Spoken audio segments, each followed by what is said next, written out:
인문학으로 직장인의 고민과 궁금증을 해결해 드립니다.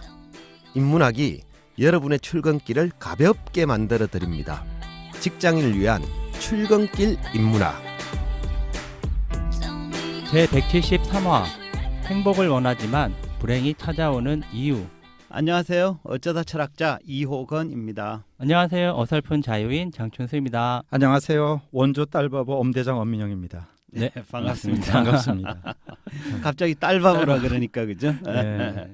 우리는 뭐 딸바보인지 잘 알고 있습니다만 우리 청취자분들이 잘 모르실 텐데 어떠세요? 딸바보인 엄대장께서는 딸이 방송하는 거 한번 들었나요? 이번 먼저 했던 거는 네. 듣지 말라고 함구령을 내렸습니다. 워낙 버벅대서. 그래요? 오늘 거부터는 좀 강추를 그래요? 할 계획입니다. 예, 그러네요, 그죠? 어쨌든 앞으로 이제 우리 엄대장님하고 계속 좀 방송을 이어갈 예정입니다. 그럼 주제 본론으로 들어가죠. 오늘 주제가 행복을 원하지만 불행이 찾아오는 이유입니다. 뭐 나는 행복을 원했는데 나는 행복이 찾아오더라 이런 분도 간혹 계시긴 하겠지만 대체로 행복을 누구나 원하지만 행복보다는 불행이 찾아올 때가 많습니다. 해서 이런 주제를 잡아봤고요. 두 분께 질문을 드려보면 두 분은 살면서 요 정도면 행복이구나라고 느낀 때가 있으십니까? 자유님. 많죠. 예를 들면? 저는 주로 이제 가족하고 예. 뭔가 이렇게 즐거운 시간을 보내거나 지인들하고 이제 즐거운 시간을 보내거나 할 때 같이 외식하면서 예. 맛있는 거 먹고 떠들고 예. 여행하고 쇼핑하면서 애가 좀 원하는 것도 사주고 이런 때 이런 거 같아요. 네. 자주 느끼시겠네 그러면? 아니요. 그렇지는 않고. 엄대장님은 어떠세요? 이 정도면 내가 행복이었다 이구나라고 느꼈다. 제 기억의 행복은 네. 거창한 건 아니었던 것 같아요. 네. 혹자는 살면서 집을 샀을 때 이런 얘기도 하는데 네. 저 같은 경우는 겨울에 지방에서 늦은 강의를 마치고 예. 새벽 1-2시에 이렇게 집에 도착하면 아직은 와이프가 고생했다는 이제 이불 같은 걸 잠자리를 준비해 주죠. 예. 이제 새벽 1-2시에 싹 씻고 이불 속에 들어갔을 때 예. 이불 속에 따뜻함이 몸으로 이렇게 탁 느껴질 때가 있어요. 그때 누워 있을 때 나 아직 가족들하고 행복하다. 이런 그쵸. 생각 자주 했던 거예요. 하루의 일과를 의미 있게 보내고 난 다음에 예. 잠자리에 들 때. 그 따뜻함. 그죠? 예. 그러네요. 예. 그죠? 예. 좀 생각하기 나름인 것 같은데 누군가는 똑같은 상황에서 내가 이 시간까지 이게 뭐하는 짓인가 벌써 2시구만 그럴 수도 있고 그죠? 어쨌든 본인은 그렇게 느꼈다 이런 거고. 네. 그래서 아마 엄대장님처럼 이렇게 어떤 집을 사거나 이런 거창한 게 아니라 일상 속에서 느끼는 사소한 거에 행복을 느끼고 이런 것들이 지혜가 아닌가 싶고요. 그래서 왜 그러잖아요. 행복은 강도가 아니라 빈도다. 이런 얘기도 있는 것 같습니다. 그러면 반대로 스스로 나 참 불행하구나 이렇게 느낀 적은 없습니까? 많죠. 예. 근데 그 공통적인 건 그런 것 같아요. 그러니까 뭔가 자유롭지 못하다고 느낄 때, 그러니까 신체적으로, 정신적으로, 경제적으로 뭔가 그렇죠. 자유롭지 못하다고 느낄 때, 예.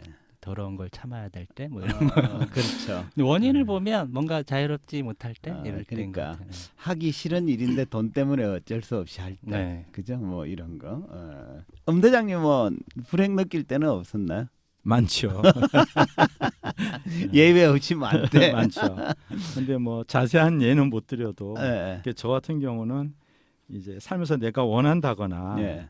어떤 하고 싶은 일이 내 능력으로 안 될 때 그때 어떤 좌절하면서 불행을 막 느끼고 그래서 저는 이렇게 옆자리에 계신 자유인님이 굉장히 부러워요 사실은.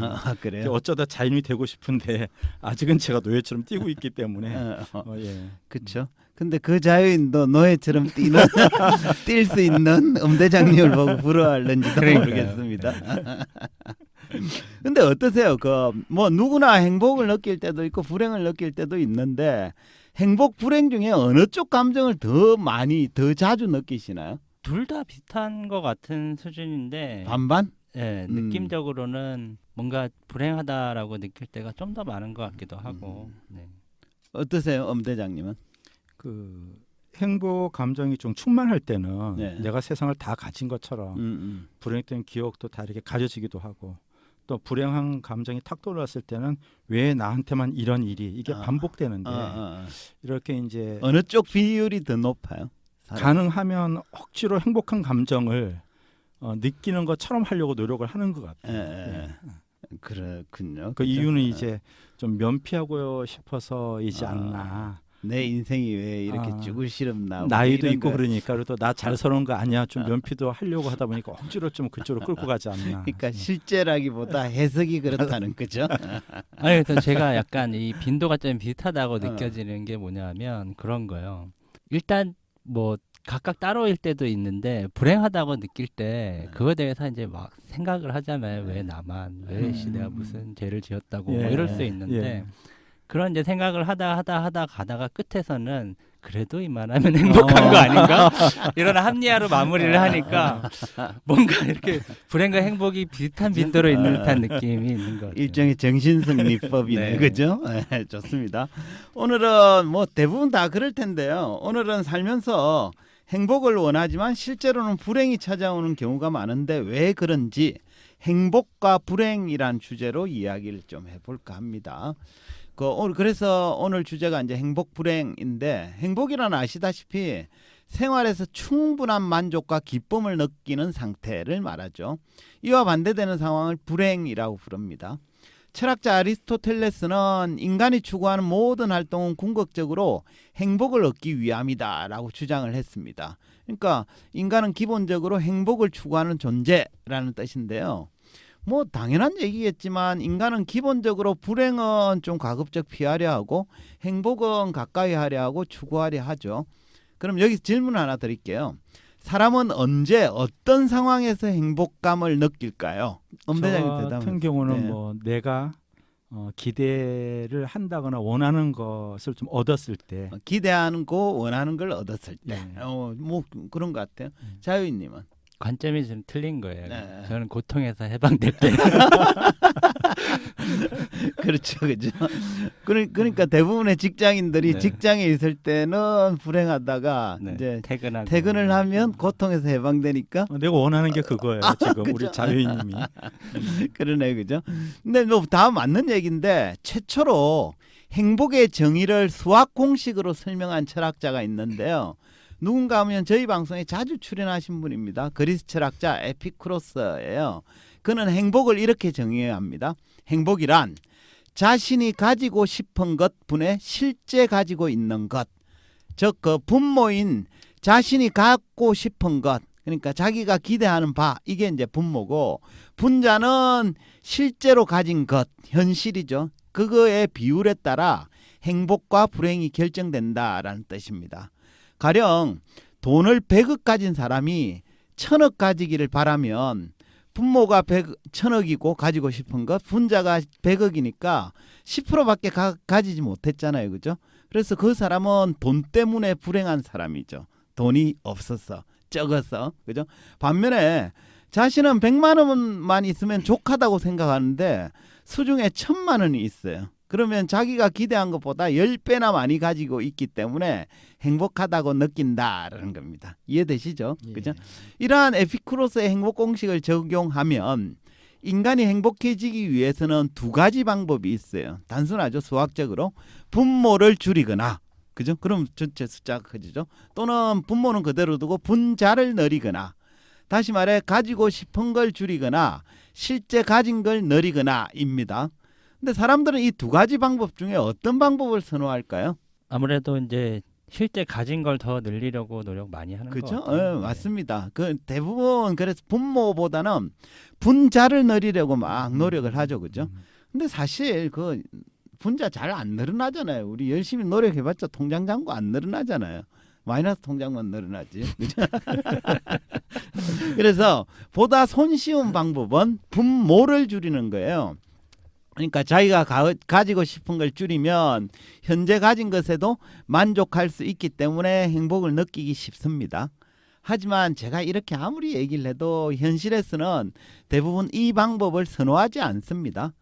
근데 문제는 뭐냐 이러면 분모 그러니까 밑에 내가 가지고 싶은 건 가만 내버려 두면 저절로 불어난다는 데 있어요. 행복의 반대말이 불행이잖아요, 그죠? 근데 세상 사람들이 가장 견디기 힘들어하는 불행이 뭔지 아십니까? 제일 견디기 힘든 불행. 내가 불행하다고 느낄 때는 있었는데 네.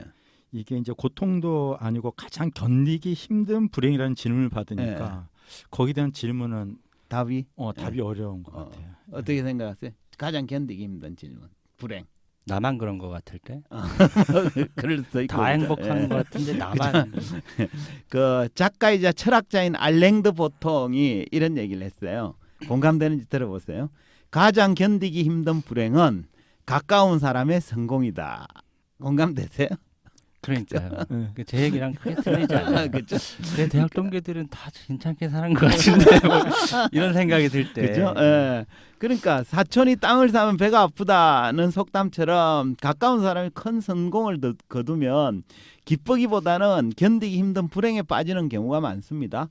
왜냐 그러면 가까운 사람의 성공으로 인해서 행복 공식 중에 나의 분모가 커졌기 때문입니다. 가령 평소에 20평대 아파트에 살면서 만족하고 살던 사람이 큰 평수의 아파트 사는 친구 집들이를 다녀오고 나면 갑자기 불행에 빠지는 경우가 있습니다. 왜냐 그러면 친구의 넓은 아파트를 보는 그 순간 자신의 행복 공식에서 분모값이 올라가 버리기 때문입니다. 혹시 이런 비슷한 경험 하신 적 있으세요? 많이 하죠. 그래? 뭐라고 이제 꼭 집어서 예. 말씀드리기는 어렵지만 예. 그런 경험은 늘 있는 것 같아요. 예, 뭐 그치. 아니 별 볼 일 없던 네가 그 그죠? 자리에 뭐 이런 그쵸? 것들은 예전에 그지 뭐 이렇게 내가 키워주고 똥 닦아주고 이랬던 친구가 나보다 잘 돼 있어 이러면 갑자기 불행해지죠. 그래서 친구를 그만 만나야 돼요. 그렇죠. 그래서 안 만나는 게 좋습니다. 그래서 에피쿠로스는 행복해지려면 자신이 가지고 싶은 걸 최소화하라라고 조언을 했습니다. 하지만 저를 포함해서 대부분의 사람들은 이 에피쿠로스의 말을 실천하기는 쉽지 않습니다. 그 결과 누구나 행복을 갈망하지만 현실은 그렇지 못한 경우가 더 많은 거죠. 다음은 행복의 모습에 대해서 좀 살펴볼까 하는데요. 톨스토이의 유명한 소설 안나 까레니나 아시죠? 그죠? 여기 첫머리가 되게 유명한 문구인데 이렇게 시작합니다. 행복한 가정은 모두 모습이 비슷하고 불행한 가정은 모두 제각각의 불행을 안고 있다. 그러니까 행복한 가정의 모습은 대부분 엇비슷한데 불행한 가정의 모습은 각기 다르다라는 뜻입니다. 톨스토이의 말에 동의가 되십니까? 네. 뭐 그럴 수밖에 없는 거죠, 사실은. 그죠? 네. 저는 불행한 가정은 모두 제각각의 불행을 안고 있다라는 후자 쪽 설명에 대해서는 동의가 됩니다. 대체로 불행을 겪는 이유와 배경은 집집마다 다르죠. 어떤 집은 가족의 건강 문제로 불행한 경우가 있고 어떤 집은 경제적 문제로 고통받기도 하고 그죠? 또 뭐 자녀 때문에 불행한 집이 있는가 하면 배우자와의 갈등으로 불행한 집도 있습니다. 요컨대 불행한 가정은 모두 제각각의 이유로 고통을 받고 있죠. 하지만 행복한 가정의 모습이 비슷하다는 주장에는 저는 선뜻 동의하기가 좀 어렵습니다. 제가 예를 한번 들어볼게요. 어떤 사람이 동남아로 가족여행을 떠났습니다. 그리고는 석양이 쫙 지는 무렵에 바닷가가 보이는 야외 식당에서 근사한 식사를 즐기는 사진을 자기 SNS에 올렸어요. 이런 거 자주 보잖아요. 그죠? 그 사진을 본 지인들은 그들의 행복한 모습을 보면서 부러워하겠죠.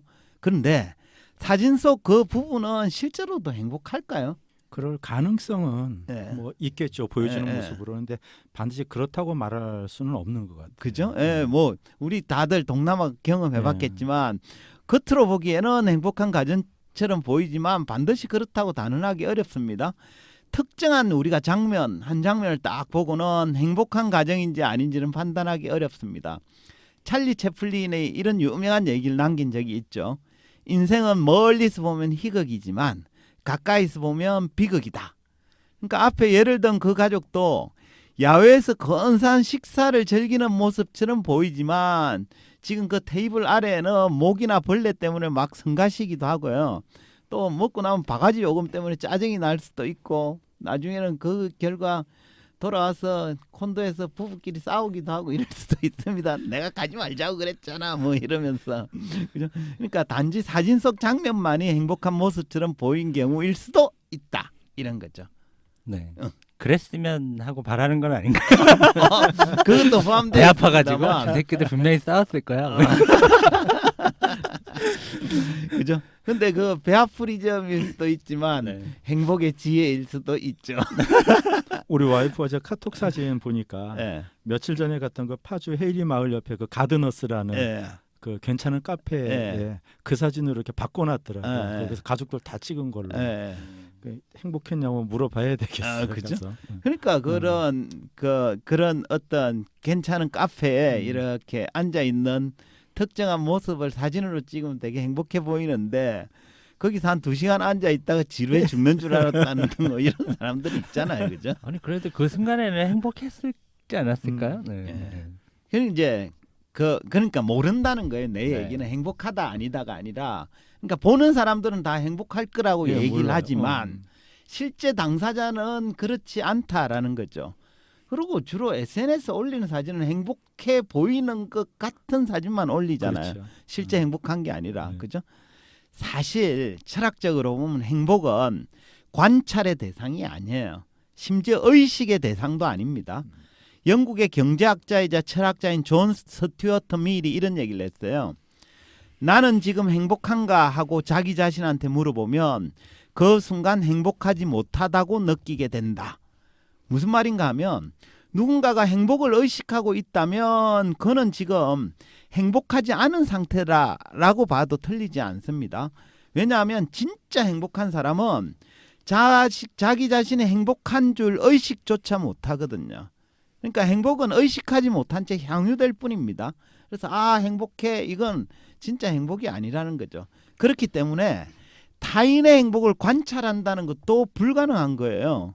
그렇잖아요. 당사자도 의식하지 못하는데 어떻게 타인이 관찰을 할 수 있겠습니까? 그렇지 않습니까? 그렇죠. 근데 어쨌든 뭐 자기가 스스로 결핍이 됐다라고 하는 측면을 누군가가 하고 있는 걸 보면 그래도 쟤는 행복한가 보다 이런 그러니까 생각을 하는 거죠. 그러니까 다시라고는 그러니까 아무 관계 상대 없는 거죠. 때문에 네. 행복으로 해석되는 게 아니라 나의 맞아요, 상태 맞아요. 때문에 행복으로 해석을 하고 있다는 네. 거죠. 존 스튜어트 밀이 조금 아까 얘기했던 네. 거를 좀 공감 가는 게 나는 정말 이렇게 행복한가라는 그 생각을 하면 그때부터 이제 불행한 게 이렇게 자꾸 그렇죠. 또 그러니까 사후적으로 그때 그게 참 행복이었어 뭐 이러는 거죠. 그렇게도 하고 그 주로 불행하다라고 느끼는 사람들이 그 질문을 던진다는 거죠. 행복한 사람들은 그냥 이렇게 그러니까 행복한 사람들 입에서는 행복이란 단어가 안 나와요. 그래서 제가 제일 이상하게 느끼는 게 나는 자연인이다 프로그램을 딱 보면 이제 거기 있는 나오시는 출연자들이 옆 사람이 요즘 어떠세요? 이러면 너무너무 행복해요. 이 행복을 누구에게도 버리고 싶지 않아요. 이렇게 얘기하는데 그 얘기 사실 좀 분석이 필요한 얘기. 그러니까 액면 그대로 믿기 되게 어렵다. 진짜 행복한 사람은 그냥 행복이란 단어를 입으로 하지 않는다라는 거죠. 그래서 주변 사람들한테 나는 요즘 사는 게 너무너무 행복해라고 말하는 사람이 있다면 그 말 너무 고지곳대로 믿거나 부러워할 필요 없습니다. 그냥 그다지 불행하게 살고 있지는 않는가 보네라는 정도로 이해해도 족합니다. 왜 TV에서 연예인 부부가 나와서 행복을 자랑하잖아요, 그죠? 그렇죠. 근데 이것도 지나치게 부러워할 필요 없습니다. 물론 그 사람이 굳이 거짓말하는 건 아니겠지만 그렇다고 진실이라고 보기도 어렵습니다. 왜냐하면 앞서 얘기한 대로 행복은 의식되지도 않거니와 그렇기 때문에 자랑할 것도 못 되거든요. 해서 이제 요는 뭐냐 이러면 제가 타인의 행복이 진짜냐 가짜냐를 판단하는 게 아니라 타인의 행복을 보고 너무 부러워할 필요는 없다 이런 얘기. 어쨌든 부러우면 지는 거다. 뭐 그렇죠? 이런 거죠. 얼마 전에 종영된 그 MBC 부러우면 지는 거다. 그 말이 생각나네요. 어떤 사람은 제가 이렇게 얘기하면 아니 타인의 행복을 보고 부러워하는 게 뭐가 문제가 되는가 하고 의문을 가질 수도 있습니다. 그죠? 근데 타인의 행복을 부러워하는 태도가 문제가 됩니다. 왜 그런가 이러면 그런 태도가 자신의 행복에도 영향을 미치기 때문입니다. 그러니까 타인의 행복을 부러워하는 순간 에피쿠로스의 행복 공식 중에 분모에 영향을 미치게 되어 있거든요. 가령 다른 사람이 넓은 집에 사는 걸 부러워하는 순간 자기도 그런 집에 살고 싶다는 기대를 갖게 되고 그 결과 자기가 살고 있는 집에 대한 만족도가 떨어지거든요. 친구가 고급 외제차를 타는 걸 보고 부러워하는 순간 자기 자동차가 좀 볼품없어 보이기도 합니다. 해서 타인의 행복을 보고 부러워하지 않는 게 상책이다. 이렇게 말씀드릴 수 있겠습니다. 말씀하시는 거는 이렇게 예. 이제 공감되고 이해가 되는데 예. 결혼하고 한 4번 이사를 했거든요. 예. 근데 할 때마다 그 속에는 사실 지금 얘기한 것처럼 예. 그렇게 안 하려고 하지만 저절로 부러워지고 이럴 때는 어떻게 해야 되나? 그러니까 요는 이런 거죠. 예. 뭐 그 얘기는 다 알겠는데 예. 현실은 딱 보면 비교가 되는데 예. 어떡하냐 뭐 이런 그렇지. 얘기 예. 아닙니까? 예. 그죠? 어쨌든 옳은 지적인데요. 최소한 타인의 모습을 보고 확대 해석하는 건 좀 경계를 해야 된다라는 거죠.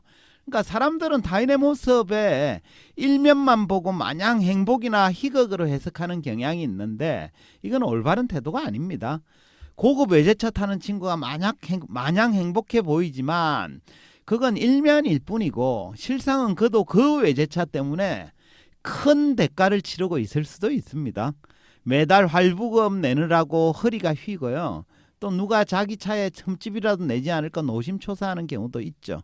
그러니까 넓은 아파트에 사는 친구들 집에 가면 되게 부러워 보이지만 매월 뭐 그죠? 대출이자 갚는다고 허덕허덕 될 수도 있거든요. 그렇지 않습니까? 뭐 우리 주변에 실제로 이런 인물들이 있기 때문에 그 인물 중에 한 분이 자유님이에요. 제가 자유님한테 항상 이제 느끼는 감정인데 예. 그 명석함이 부럽기도 하고 예. 실제 그렇지 않나요, 우리 자유님? 이거는 편집하도록 할게요. 너무 오랫동안 방송을 해서 이미 저를 잘 알고 있어서. 네, 어쨌든 뭐 우리가 타인의 모습을 보고 실제보다 약간 더 행복할 것이다. 그리고 행복감이 계속 지속될 것이다라고 해석하는 건 판단 착오일 수 있다. 그죠. 이런 거죠. 확대 해석인 셈이죠. 그죠? 우리가 그 맞습니다. 채플린의 주장처럼 멀리서 보면 비극도 희극처럼 보이기도 하거든요. 중요한 건 뭐냐 이러면 나의 행복의 기준이 타인에 의해서 좌우되도록 내버려 두어서는 안 된다는 점입니다. 철학자 쇼펜하우어가 이런 얘기를 했어요. 다른 사람의 머리는 진정한 행복이 자리 잡기에는 너무 초라한 곳이다. 그러니까 타인의 모습이나 생각이 자기 행복의 기준이 되어서는 곤란하다라는 뜻입니다. 해서 타인의 행복을 보면 부러워할 필요도 없고 또 타인의 불행을 보고 안도할 일도 아니다. 이런 말씀을 좀 드리고 싶네요. 인생은 멀리서 보면 희극, 가까이서 보면 비극이라는 예. 그 채플린의 말이 예. 좀 많이 와닿네요. 아, 예. 그렇죠. 예, 맞습니다.